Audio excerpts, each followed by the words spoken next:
I will take your questions. Allie? Sarah, I think it would be helpful to establish some of the facts, and I have a couple broader questions for you. So number one, yes or no, did the president direct Rod Rosenstein to write this memo on James Comey? No, the president had lost, again, like I said, he'd lost confidence in Director Comey, and frankly, he'd been considering letting Director Comey go since the day he was elected. But he did have a conversation with the Deputy Attorney General on Monday where they had come to him to express their concerns. The president asked that they put those concerns and their recommendation in writing, which is the letter that you guys have received. So it is the White House's assertion that Rod Rosenstein decided on his own, after being confirmed, to review Comey's performance? Absolutely, and I think most of America had decided on their own that Director Comey was not the person that should be leading the FBI, as evidenced by the numerous comments that we've seen from Democrat members in the House and Senate, Republican members, members of the FBI, and people across the board. A couple more establishments of the facts. I think the question is, Senator Dan Feinstein says she was told something different directly from the president. The president said he asked Rosenstein and Sessions to review this. Is she lying? He asked them for their recommendation based on the conversation that they had on Monday. He asked them to put that recommendation in writing, but they came to him on his own. And again, the president had lost confidence in Comey from the day he was elected. He wasn't sure that he shouldn't fire him. On May 3rd, Sean came out and said the president has full confidence in his FBI director. Why did he say that? Look, I think, again, he's questioned Director Comey's reason for needing to stay at the FBI. He had countless conversations with members from within the FBI. I think one of the big catalysts that we saw was last week on Wednesday. Director Comey made a pretty startling revelation that he had essentially taken a stick of dynamite and thrown it into the Department of Justice by going around the chain of command when he decided to take steps without talking to the Attorney General or the Deputy Attorney General when holding a press conference and telling them that he would not let them know what he was going to say. And that is simply not allowed. And somebody like the Deputy Attorney General, Rod Rosenstein, who everybody across the board has unequivocally said this guy is a man of upstanding character and essentially the gold standard at the Department of Justice. When you take an action like that, when you go around the chain of command in the Department of Justice, then you have to make steps and take action to make a recommendation to the president, and that's what he did. You say that this John? has to do with the Russia investigation, Sarah. Does it have to do with John, the go investigation ahead. into Russia? How do you respond to those criticisms? We'll come back to that, I'm sure. There you go. Until you said from the podium just now that the president lost confidence in him over the last weeks and months, we had thought that this was all Rosenstein's doing. When was it that, and I have a follow-up, when was it that the president lost confidence in James Comey? What was the tipping I think point? it's been an erosion of confidence. I think that Director Comey has shown over the last several months and frankly the last year a lot of missteps and mistakes, and certainly I think that, as you've seen from many of the comments from Democrat members, including Senator Schumer, they didn't think he should be there. They thought he should be gone. Frankly, I think it's startling that Democrats aren't celebrating this since they've been calling for it for so long. Well, hang on. I'll follow up. Yeah, don't forget. And I have another one I need to ask you too. But I just think this two-question limit around here. Right? follow on that. You said that he made a lot of missteps and mistakes. Back at the end of October, this president was applauding the FBI director when he reopened the investigation into Hillary Clinton's email. So he seemed quite happy with him at that point. What changed? Well, I think the president's position. One, he was a candidate for president, not the president. Those are two very different things. Once you take over leading the Department of Justice, that's very different than being a candidate in a campaign. As you guys all know, there's a very clear distinction between those two things. I think also having a letter like the one that he received and having that conversation that outlined the basic just atrocities in circumventing the chain of command in the Department of Justice. Any person of legal mind and authority knows what a big deal that is, particularly in the Department of Justice, particularly for somebody like the Deputy Attorney General, who has been part of the Justice Department for 30 years and is such a respected person. When he saw that, he had to speak up on that action, and I think that was the final catalyst. And just a real quick question on the meetings of this morning. The president is accused by Democrats of trying to circumvent the Russia investigation by firing Comey. He meets with the Russian foreign minister and the Russian ambassador to the United States. He's accused of being Nixonian. He meets with Richard Nixon's Secretary of State.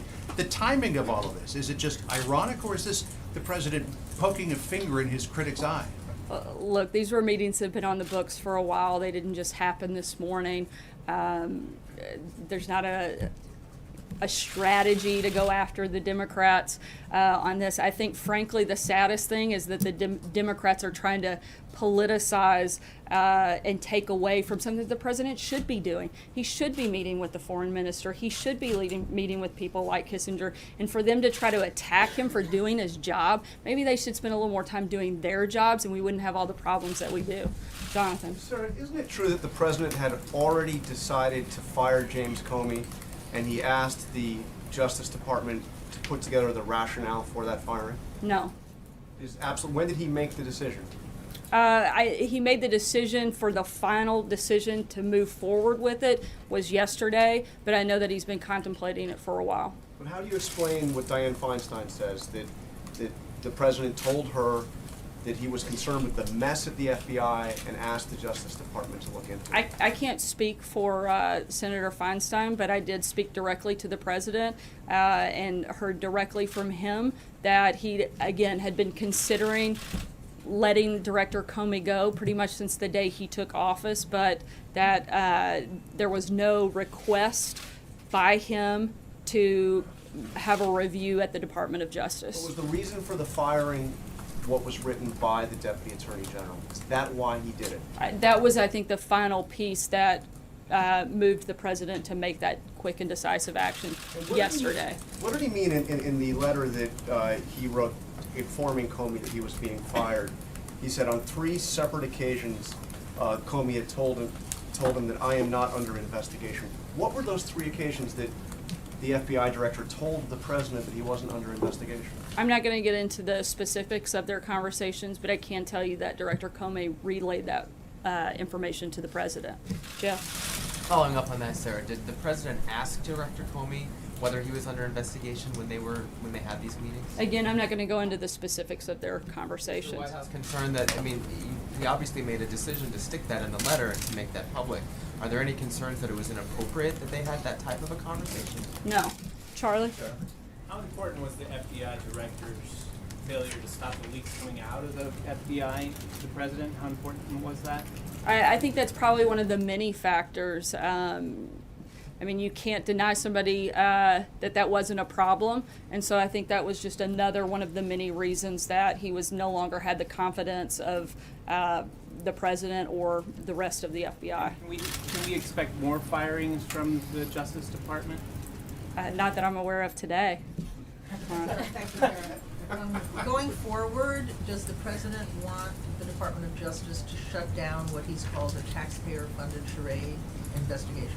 He wants them to continue with whatever they see appropriate and see fit, just the same as he's encouraged the House and Senate committees to continue any ongoing investigations. Look, the bottom line is any investigation that was happening on Monday is still happening today. That hasn't changed, and in fact, we encourage them to complete this investigation so we can put it behind us and we can continue to see exactly what we've been saying for nearly a year. There's no evidence of collusion between the Trump campaign and Russia, and we'd love for that to be completed so that we can all move on and focus on the things that, frankly, I think most of Americans are concerned with. Even if they keep on wasting taxpayer money, he wants it to continue? Look, nobody wants to waste taxpayer money. I think the president has made a priority of this. That's another reason we'd love for it to come to completion. But at the same time, I know that you all will not let this go until it does, and so we'd love for that to be completed. Let's put it behind us, let's move on, and let's focus on what we need to do to turn our country around.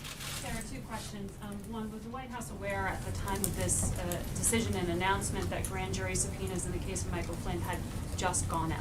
No, nor should we have been. Do you know anything about that process? No, I don't. I'd have to refer you to. And does the White House believe that if these FBI investigations are going to proceed in these allegations of Russian interference, do you support continued funding and support who to lead that investigation? Who is going to be running that right now? Are you confident that that could be McCabe, or does it have to be somebody else? Right now, I believe that would fall to the Deputy Attorney General, Rod Rosenstein, and we are incredibly confident in his abilities, as I believe you can tell by the rest of the Senate, including many Democrats, are as well, given the fact that he was confirmed 94-6 and had overwhelming praise from both sides of the aisle. I think there's complete confidence in him. And another reason, frankly, for Director Comey to be out of the way so that they can have somebody leading this effort that everybody across the board has respect and confidence in. Nobody wants this to be finished and completed more than us, so that we can focus on what we need to do here. Sarah, the president said, or excuse me, Sean Spicer said just a week ago today, the president has confidence in the director. So again, I'm sorry if I'm not understanding this, but what has happened in the last 7 days to shake the confidence? Was Sean lying at that point, or did something happen in the last 7 days? Of course, she'd love to add that in, but certainly not. I think one of the big things that took place was the process in the hearing on Wednesday, where again, not to sound like a broken record, but since you guys keep asking the same questions, I guess it's only fair that I keep giving the same answers. But you have somebody, the director of the FBI, who reports to the Deputy Attorney General, going around the chain of command. That's simply not okay. That's not something that is allowed in the justice system, nor should it be. That's a huge problem. That, along with the corrections that had to take place over the last, I believe, 48 hours, those are all big problems. And another, I think, kind of final piece that pushed the president to make the decision that he So did. does he regret not doing it earlier, like on January 20th or January 21st? No, I believe the president wanted to give Director Comey a chance, but he feels that he made the right decision, certainly. Why did he do it as he did, if I could ask? Why did he have one of his longtime security advisors hand deliver a letter to the FBI when the FBI director was in fact in Los Angeles? Didn't he deserve a phone call or a face-to-face conversation? Why did he decide to do it like He that? followed the proper protocol in that process, which is a handwritten notification.